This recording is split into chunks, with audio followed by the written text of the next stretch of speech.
disimpulkan dulu saja berarti apa ya. Selanjutnya dari Pak Purnomo, silakan dari Pak Purnomo.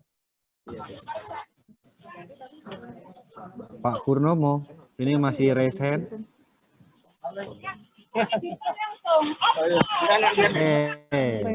Saya lanjutkan ke yang lain saja berarti ya. Silakan Pak Sudarmaji dari SMKN. Pak Purnomo udah open mic nih. Silakan Pak Purnomo dulu deh. Saya mewakili ini Pak, industri untuk bidang ini Pak, teknik elektronika komunikasi. Undang. Suaranya bisa diperjelas Pak Purnomo? Halo, ya Pak. Ya. Sudah jelas Pak? Ya, oke. Ya. Ini Pak, saya mewakili PT Magnesia Foundation Industri Teknologi untuk bidang teknik elektronika komunikasi. Hari ini saya akan berpartisipasi untuk mereview MA sama ATP ya tadi ya Pak ya. Baik. Ini saya nanti perlu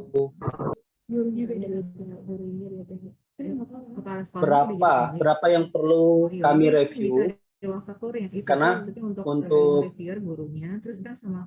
teknik elektronika komunikasi saya kira untuk sama seperti SMK yang lain ada masihkah menggunakan yang C1, C2, C3, kemudian apakah kami perlu mereview semuanya atau bagaimana Pak?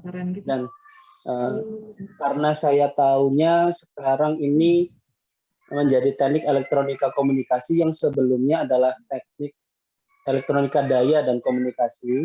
Apakah boleh di-share untuk KIKD yang terbaru untuk teknik elektronika komunikasi, alat bantu saya untuk mereview Pak. Jadi untuk menghubungkan antara nanti MA dan ATP ke kurikulum yang sudah diperbarui menjadi nama teknik elektronika komunikasi Pak. Baik, demikian, terima kasih.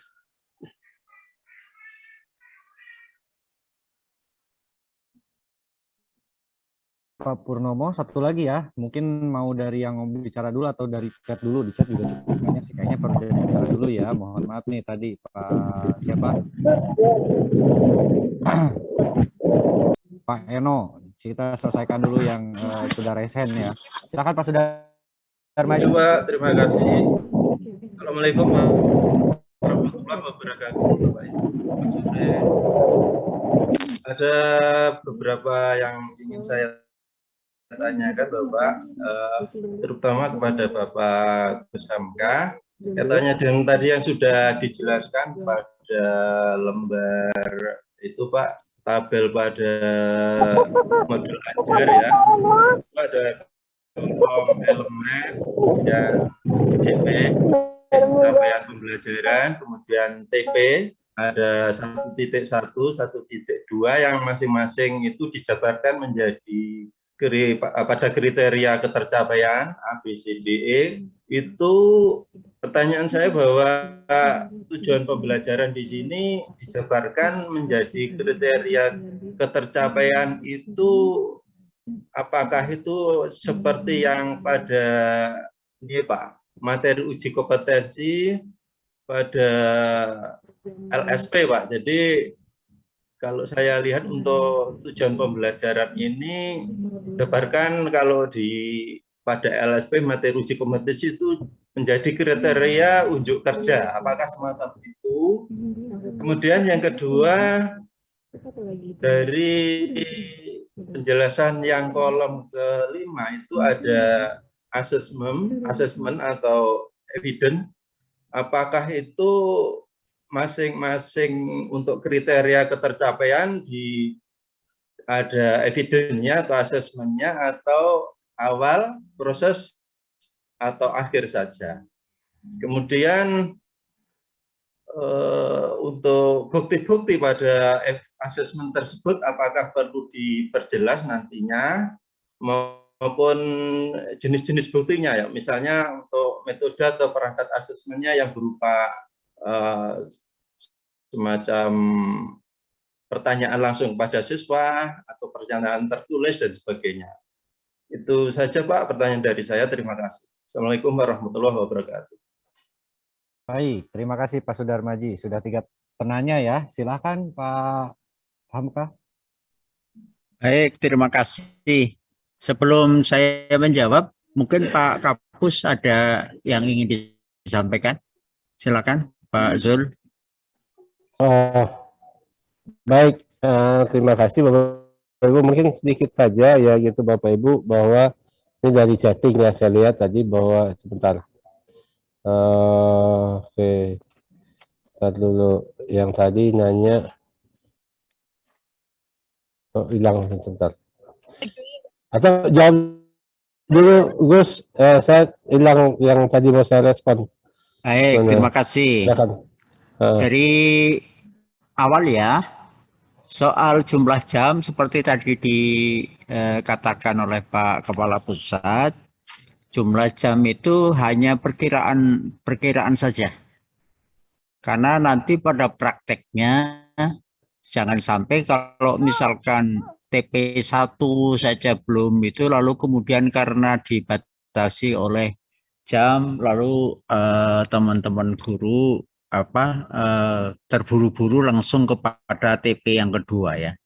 Jadi itu hanya perkiraan semata, baik yang ada di TP maupun di MA, dan yang paling paham itu setiap kondisi dari Ibu dan Bapak di sekolah masing-masing. Tentunya berpatokan kepada struktur yang telah ditetapkan ya.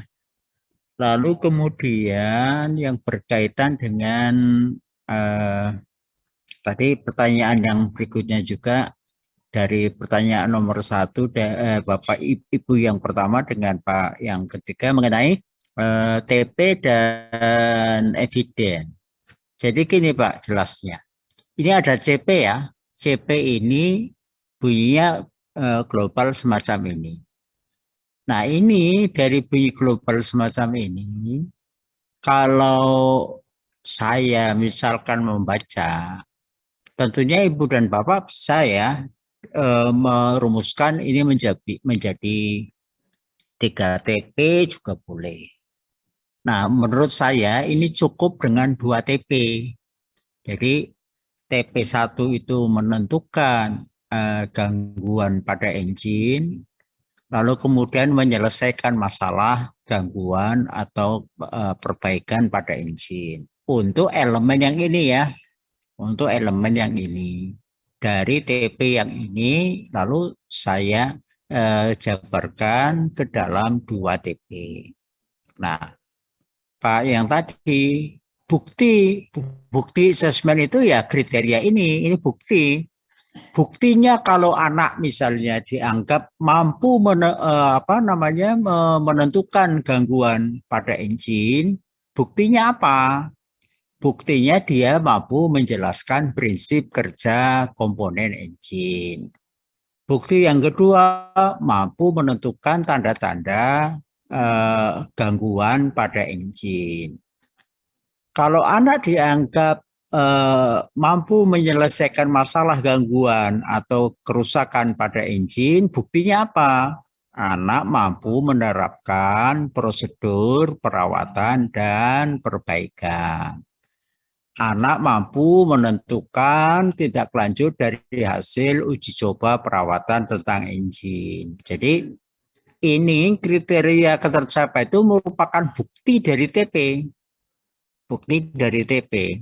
Nah sekarang kalau kita ingin buktinya anak itu mampu menjelaskan prinsip kerja komponen engine sepeda motor, maka di-assess-nya dengan bagaimana? Di-assess di awal bagaimana? Pada saat proses bagaimana? Di-assess di akhir bagaimana caranya? Nah, tentunya bagaimana cara mengaksesnya itu merujuk kepada kriteria yang sudah kita tetapkan. Jadi Ibu dan Bapak jangan lebih sulit pada persoalan asesmen kognitif, asesmen keterampilan. Lalu sekarang Ibu dan Bapak lihat, ini kriteria yang kita tetapkan A, anak ini mampu menjelaskan prinsip kerja komponen engine sepeda motor. Nah, untuk anak saya bisa mendapatkan data anak mampu menjelaskan ini itu diakses di awal dengan cara bagaimana? Diakses pada saat prosesnya, diakses dengan cara bagaimana? Pada akhirnya diakses dengan cara bagaimana? Ibu dan Bapak mungkin tidak usah berpikir soal tes pengetahuan, keterampilan, dan sikap. Jadi beranjak dari kriteria yang kita tetapkan, ya. Lalu kemudian Ibu dan Bapak, gimana apakah misalnya instrumennya bisa dilampirkan, lalu rubriknya? Ya silakan. Kalau misalkan di sini tempatnya nanti sempit, kan ini asesmen bisa ditulis setelah pembelajaran. Silakan di situ dituliskan misalnya instrumennya, lalu kemudian dituliskan misalkan rubriknya dan bagai scoringnya, silakan Ibu dan Bapak dituliskan.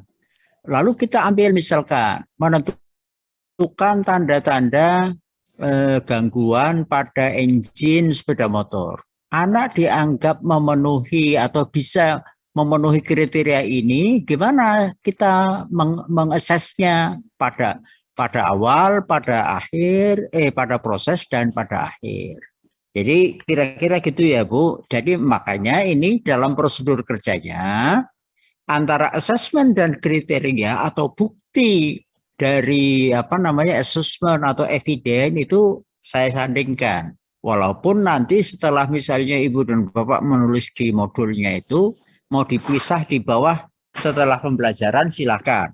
Tapi ini saya menunjukkan Ibu dan Bapak menunjukkan bagaimana supaya antara elemen CP, TP, kriteria dan asesmennya itu nyambung. Jadi tidak TP-nya kemana, asesmennya kemana, gitu ya. Nah, tadi Ibu yang berkaitan dengan materi itu Ibu kan bisa ringkasan materi taruh di sini, lalu kemudian materi link kemana bisa disebutkan linknya, jadi cukup bebas ya, leluasa. Tetapi yang menjadi penting materi esensial untuk menunjang kriteria ini untuk tersapainya TP, gitu ya Ibu dan Bapak. Nah, tadi Bapak yang dari industri yang perlu direvisi itu berapa jumlahnya? Nah, ini nanti Bapak Pak Jarwoto nanti ini yang mungkin akan lebih bisa menjawab. Satu orang reviewer dari industri itu kebagian mereview berapa TP dan berapa MA ya, Ibu dan Bapak. Saya kira itu sudah saya jawab semua. Ada yang belum terjawab? Saya kira tadi yang Pak Sudarji ya. Pak Sudarji ya. Yang tanya tentang asesmen. Ya, dari Pak Sudarmaji. Maaf. Yang tanya tentang materi saya kira sudah saya jawab juga di pertanyaan Ibu yang pertama ya, sama ya. Udah bisa ditangkap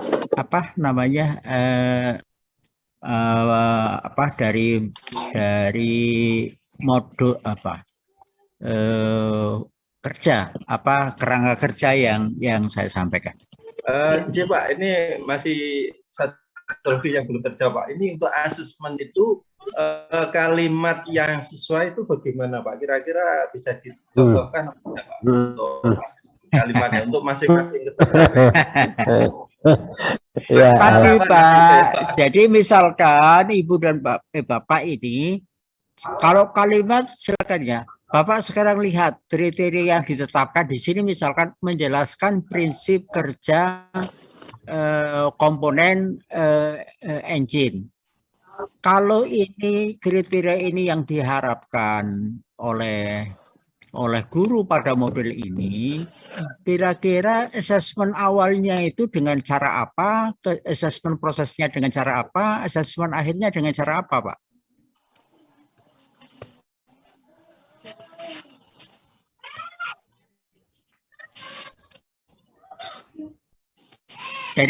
Jadi misalnya ya, asesmen awal kan tidak harus dengan cara tes. Jadi misalkan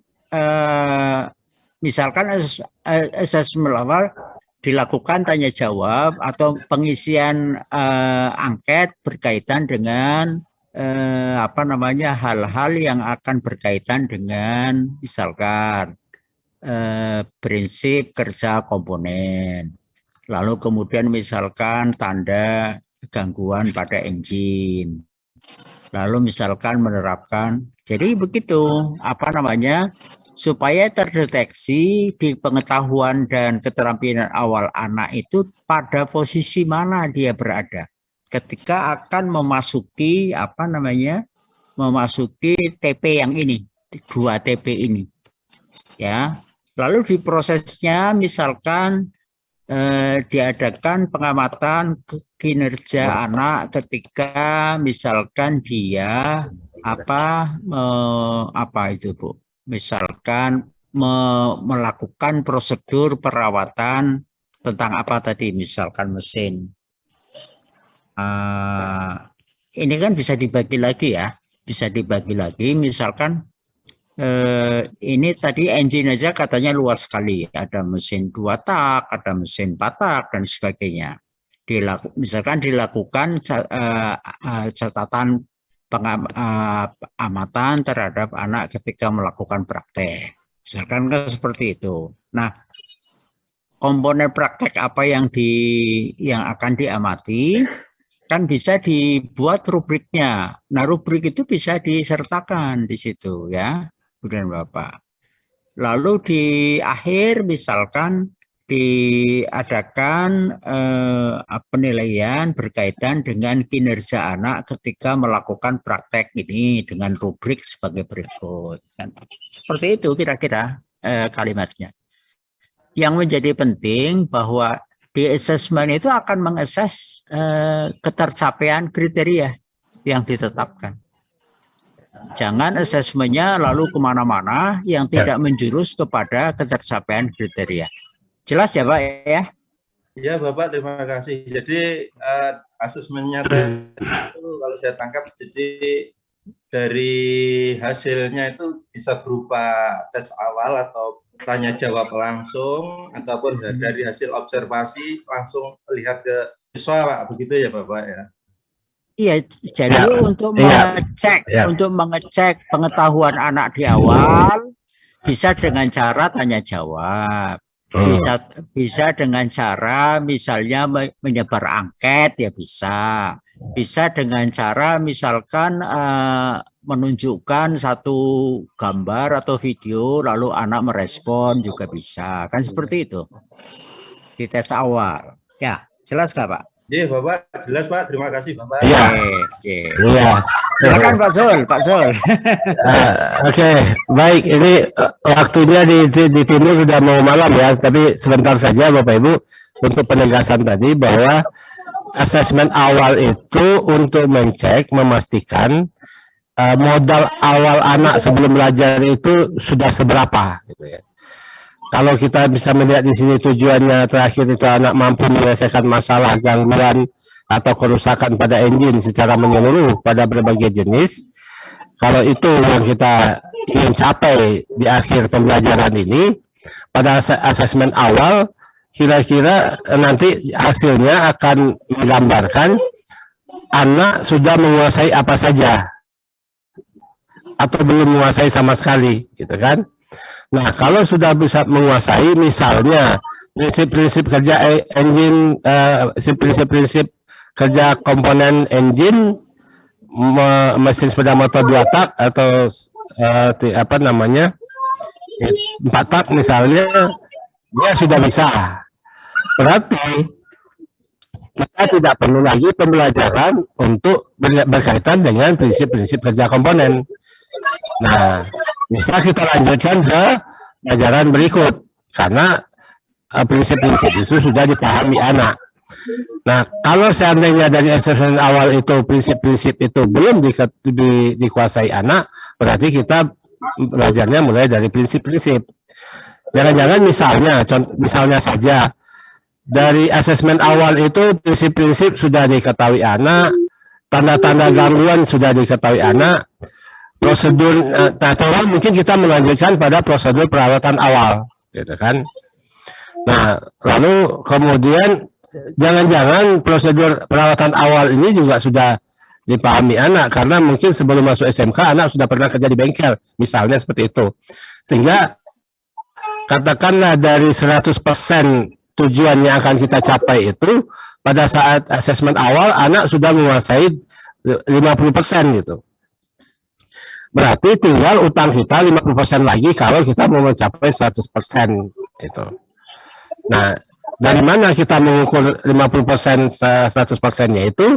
Dari bukti-bukti tercapaian ini, kriteria ini, dari rubrik tadi Pak Amka bilang. Nah, kalau seandainya selama proses dengan formatifnya ternyata dalam proses itu anak itu sudah bisa menerapkan prosedur perawatan juga, sudah bisa menentukan tidak lanjut dengan benar, berarti asesmen akhir tinggal untuk memastikan bahwa semua kompetensi itu sudah ada di dalam diri anak.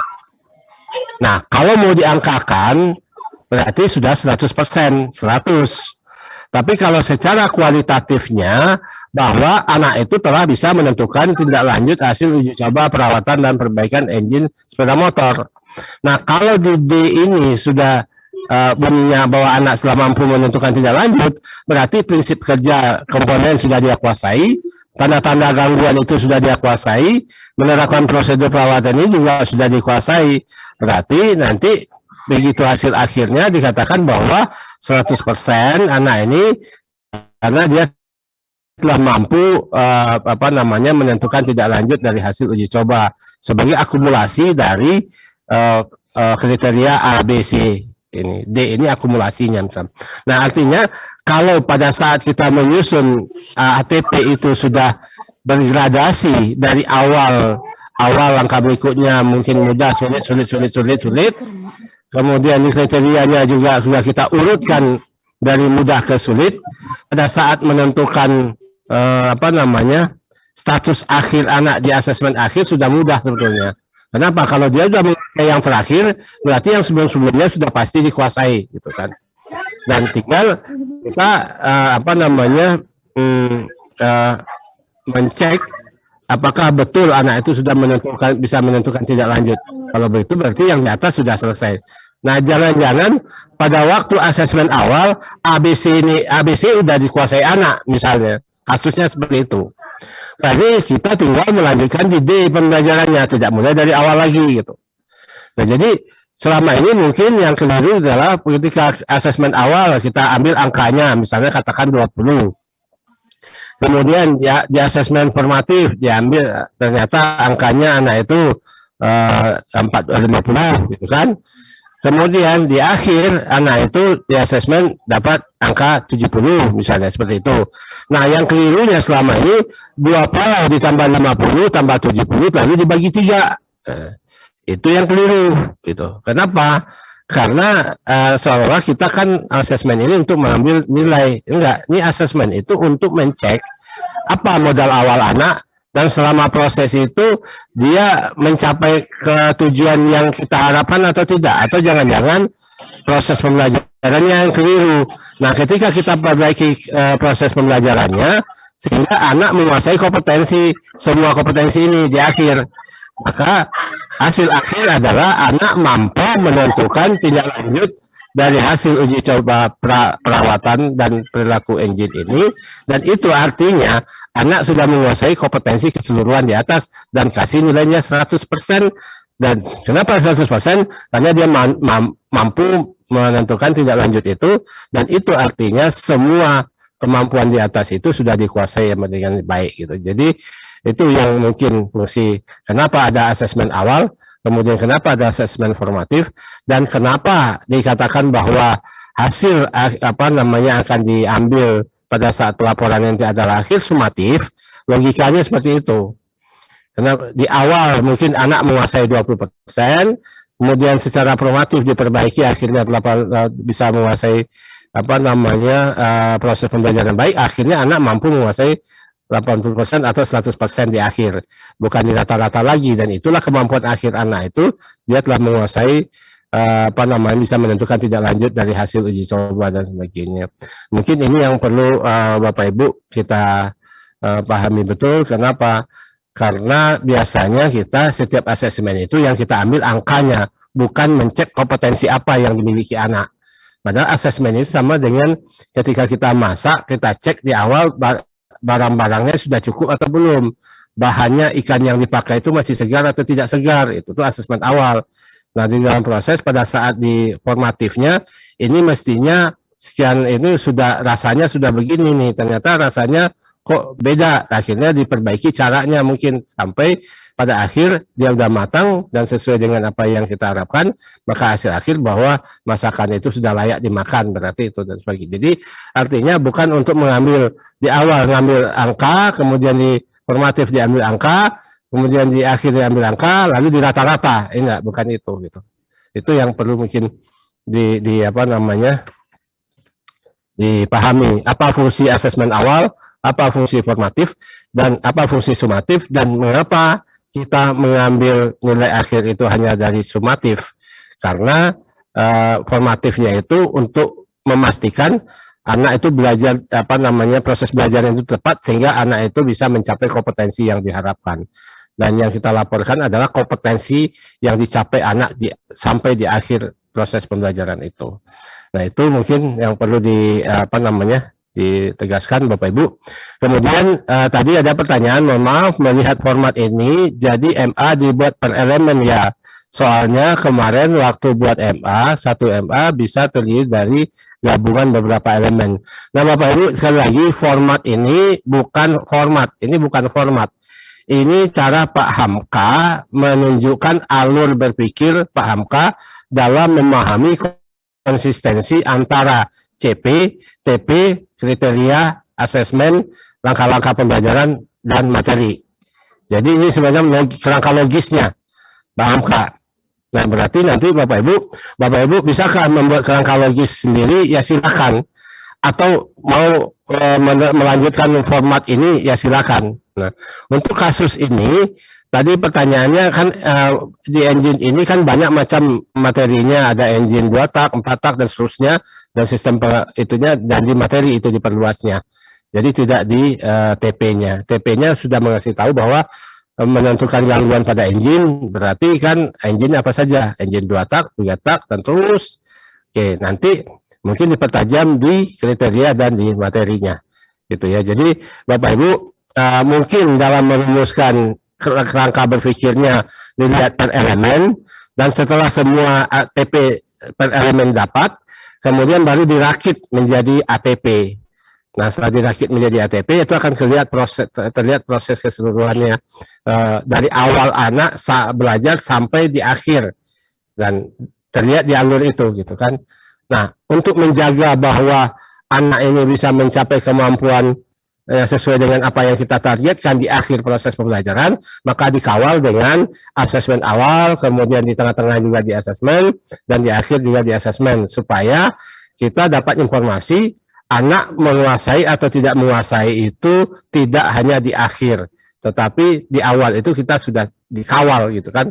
Oh, ternyata di asesmen awal anak menguasai ini, berarti tinggal dilanjutkan ini, dan selama proses ternyata semua kompetensi ini dikuasai oleh anak, dan itulah yang kita laporkan bahwa 100% sudah dikuasai oleh anak. Itu artinya dia telah bisa menentukan tindak lanjut dari hasil uji coba perawatan kalau untuk kasus ini. Barangkali itu Bapak Ibu, ini karena sudah malam ya, di Indonesia Timur sudah maghrib, dan kita juga mungkin perlu istirahat, mungkin nggak tahu apakah dilanjutkan. Silakan Pak Irwan. Sedikit Pak Zul. Oke, ya siap, Pak Hamka. Apa namanya, betul. Tadi pertanyaan yang cukup berbahaya ya. Kalau ada penyimpulan bahwa modul ajar itu harus per elemen, jangan. Jadi itu ini kebetulan untuk kasus ini bisa per elemen, tetapi apa namanya, untuk misalkan bahasa Indonesia, elemennya ada berbicara, membaca, menulis, mendengarkan.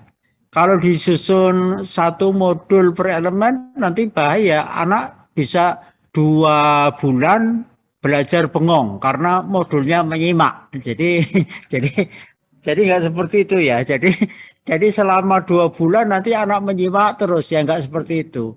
Kebetulan kalau di bahasa Indonesia itu antar elemen harus disusun menjadi satu kesatuan yang solid gitu ya. Jadi setiap modul pasti ada membaca, pasti ada mendengarkan atau menyimak, pasti ada menulis, pasti ada berbicara. Padahal 4 elemen itu adalah elemen yang berbeda-beda. Tetapi settingnya di dalam pembelajaran itu harus ada satu kesatuan. Jadi begitu Ibu dan Bapak, sekali lagi jangan ada penyimpulan, oh kalau begitu satu elemen satu modul gitu. Bahkan ada juga satu elemen yang tadi saya diskusi di luar ya dengan Pak Mansur, ternyata satu elemen itu cakupannya luas sekali. Misalkan tadi untuk engine aja bisa tadi seperti Bapak katakan, ada engine yang 2 tak, ada engine. Nah, itu bisa juga modulnya itu berseri gitu ya. Padahal itu satu elemen. Jadi catatannya satu modul itu bisa memuat satu elemen. Satu elemen bisa dibuat satu modul atau lebih dari satu modul. Lalu kemudian antar elemen juga bisa dibuat satu modul, bergantung dari ciri khas dan karakteristik mata pelajaran masing-masing. Gitu Pak Zul, tambahan dari saya. Ya. Saya serahkan ke Pak Irwan, mungkin kita istirahat aja dulu ya, karena ini udah pukul ini. Ya, sudah pukul. Ya.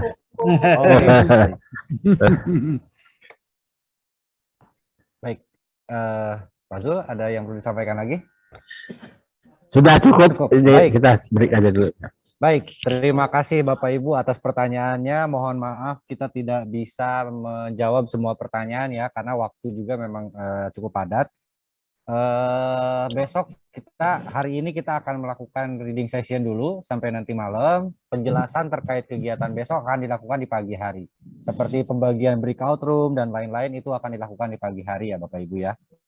Sekarang Bapak Ibu silakan fokus saja untuk membaca bahan-bahan draft alur tujuan pembelajaran, modul ajar yang sudah kami berikan. Jangan lupa untuk mengisi biodata gitu ya, mempersiapkan berbagai administrasi yang harus dikumpulkan. Itu ya Bapak Ibu, kami berikan kesempatan malam ini untuk reading session, membaca semua bahan, sehingga Bapak Ibu malam ini tidak perlu meeting lagi gitu ya, tidak perlu ada di dalam Zoom lagi. Nanti besok kita bergabung lagi pukul 7. Pukul pertanyaan Pak. Sudah cukup Pak. Irwan, pukul 8 kemudian dengan link yang sama ya Pak? Ya, besok pagi kita masih bergabung di main room, masih di link yang sama. Begitu ya Bu. Oke, Bapak Ibu, sudah cukup informasi dari saya. Terima kasih Pak. Oke, dulu. Foto enggak? Terima kasih Foto. Pak. Oke. Bapak Ibu mohon menyalakan kameranya semua ya. Jadi ketularan nih.